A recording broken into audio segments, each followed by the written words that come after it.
আসসালামু আলাইকুম। ভিডিওটা বেশি বেশি শেয়ার চাই, অনেক বেশি শেয়ার হইব।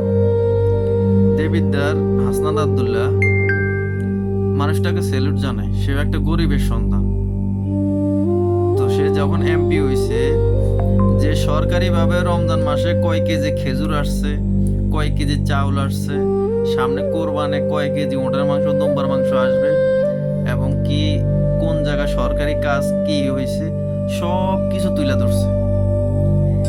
আমার লাইফে মানে আমার বয়স যতটুকু হোক, আমার বয়সে আমি এই পর্যন্ত দেখি নাই যে বাংলাদেশে কোনো এমপি বা কোনো মন্ত্রী বা কোনো সরকারি দায়িত্ববান লোক এইভাবে কাজ তুলে ধরতে এবং কি সমালোচনা করতে এবং কি যে সরকারের অনুদান কি আসছে না আসছে পাবলিকের সামনে আমজনতার সামনে এইভাবে তুলে ধরতে।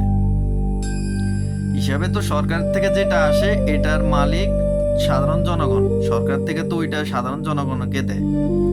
তাহলে দেবিদ্দারে হাসনাত আব্দুল্লাহ যদি পায়, ওইটা যদি মাদ্রাসা এবং কি সাধারণ মানুষ রে বিলাই দিতে পারে, তাহলে আরো অন্যান্য ইউনিয়নের, জেলার, উপজেলার, বিভাগের আরো তো এমপি মন্ত্রীরা আছে, তাদেরগুলা কই যায়?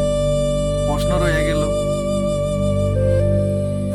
তো পরিবর্তন এবং কি আপনার উন্নয়ন বলেন, পরিবর্তন বলেন, হাসনাত আব্দুল্লাহ রেদি শুরু হয়েছে। ইয়ং জেনারেশন, আমাদের বয়স হাসনাত আব্দুল্লাহর সেলুট জানাই। তো আমাদের কথা হইল যে আজ পর্যন্ত যে বাংলাদেশ স্বাধীন হওয়ার পরে আজকে এত বছর ধরে কেউ শুনছেন কোনো বাংলাদেশে কোনো এমপি বা মন্ত্রী যে সরকার থেকে কয় কেজি খেজুর আসে, কয় কেজি মাংস আসে, কত কেজি চাউল আসে, কত টাকার টেন্ডার আসে, কোন জায়গায় কত টাকা টেন্ডার আসে, কোন এমপি মন্ত্রী আজ পর্যন্ত দেখছেন আম জনতার সামনে বা সাধারণ পাবলিকের সামনে এগুলো তুলে ধরতে বা সুন্দর করে বন্টন করে দিতে? আজ পর্যন্ত হয় নাই। সেটা হাসনাত আব্দুল্লাহ কইরা দেখাইছে এবং কি মানুষে অক্ষরে অক্ষরে গড়াই ঘন্টা বুঝাই দিছে যে এটা এইভাবে না, এইভাবে হবে। তো বাংলাদেশে তো এমপি শুধু হাসনাত আব্দুল্লাহ না, আরো আছে এমপি মন্ত্রী। তাদেরগুলা কই যায়? তাদেরগুলা তো আম জনতা পায় না, সাধারণ পাবলিক পায় না, তারা তো এইভাবে তুলে ধরে না। সেলুট জানা হাসনাত আব্দুল্লাহ। তবে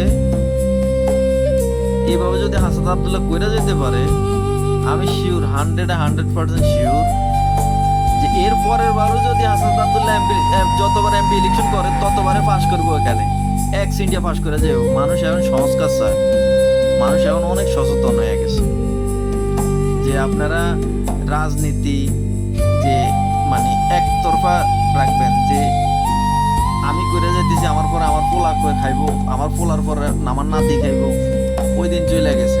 মানুষ এখন বলতে শিখছে, বুঝতে শিখছে, বলাইতে শিখছে। অতএব ওই চিন্তা বাদ দিতে হবে। বর্তমান রাজনীতি করতে হইলে আপনি ওই চিন্তা বাদ দিতে হবে। মানুষের ওনার আগের মতো বোধাই নাই। হাসনাত আব্দুল্লাহ দিয়ে এটা উদাহরণ যে সরকারি মাল, রিলিফের মাল কি আসে না আসে, না মেম্বার চেয়ারম্যান হিসাব দেয়, না এমপি মন্ত্রী হিসাব দেয়, না কোনো কাউন্সিলর হিসাব দেয়, কেউ দেয় না। তাদের মন মতো তারা খায়া যাইতেছে। ওই দিন শেষে সাধারণ পাবলিক হাঁ করে থাকে। আর যখন ভোটের সময় হয় তখন এবার সবাই আসে সাধারণ পাবলিকের কাছে যে আমার ভোটটা দিয়েন, আমার নির্বাচিত করেন, যে আমি আপনাদের পাশে থাকবো। পরে তো কই আর পাশে পাওয়া যায় না, তাই না? তো মানুষ এখন পরিবর্তন চায়। এখন বর্তমান জামানায় রাজনীতি করতে হইলে আপনি যদি পরিবর্তনে না আসেন, তাহলে 5 বছর আপনি খাই যেতে পারবেন, পরের 5 বছর সাধারণ মানুষ আপনার লাত্তি মেরে পালাই দিব, ভোট আর দিব না।